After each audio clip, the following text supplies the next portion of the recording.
The current dispute with Qatar aims at disarming it from its basic instruments, media and information.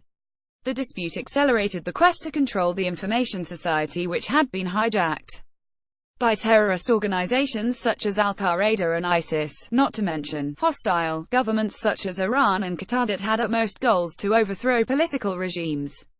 This is what happened. For real. A surge of digital websites, additional TV channels and cyber armies antagonistic to Qatar and its extremist Islamist allies have made large-scale changes in the conflict zone. Such changes are evident more than ever. Saudi Arabia was among the countries highly prone to influence because of the spread of mobiles and satellite televisions. Each person has an average of 2 phones, when every 3 persons used to have one device. Nowadays, there are 50 million active phones on social media. The situation was adequate for plotters to influence public opinion with little resistance.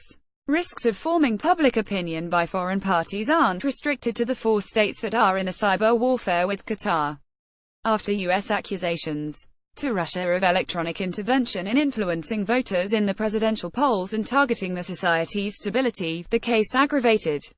If any foreign force has the ability to shape public opinion in another state, then this means that it is capable of overthrowing the government or influencing its decisions, which in the past was sufficient to wage military wars. In the Gulf crisis, the objective is to recover the hijacked public opinion from adversaries, Qatar, ISIS, and other parties with hostile agendas that dominated the scene. There are key international developments. After the figures of the Information Society discovered that the freedom provided to people via technology was exploited by terrorist groups and hostile governments, they backed off and surrendered. They enabled institutions in local governments to identify the sources of information published on Twitter, Facebook, and others. They can now know if these campaigns are spontaneous or deliberate, and get introduced to cyber committees or armies as well as those interacting with them. Based on this, activists who worked for foreign states were arrested. They were anonymous in the past but not anymore. As for controlling content, which remains an obstacle, the most important development is how Facebook, Twitter, YouTube and others met the U.S. Congress demands to cooperate. Due to serious accusations which I have thoroughly discussed in another article. TVs, news agencies and their newspapers still have a significant role after their gradual move to being part of the social media. They are still the basic suppliers of content.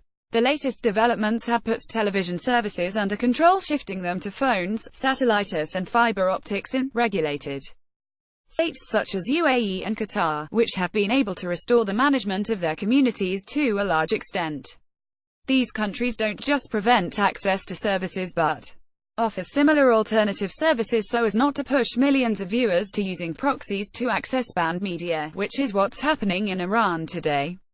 A lot of what is on the internet and social networks is produced by armies. Are they our armies or theirs? Which army is more persuasive? Cyberspace was dominated by small groups whose unilateral dominance collapsed, mainly led by Qatar and its ally the Muslim Brotherhood.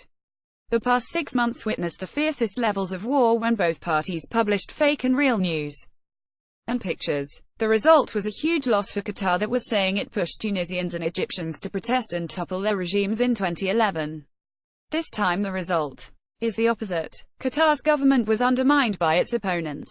Even rival Qatari tribes launched campaigns against it, not to mention some Qataris who spoke out against the regime for the first time. I believe that the free cyberspace stage and the external invasion phenomenon is about to end.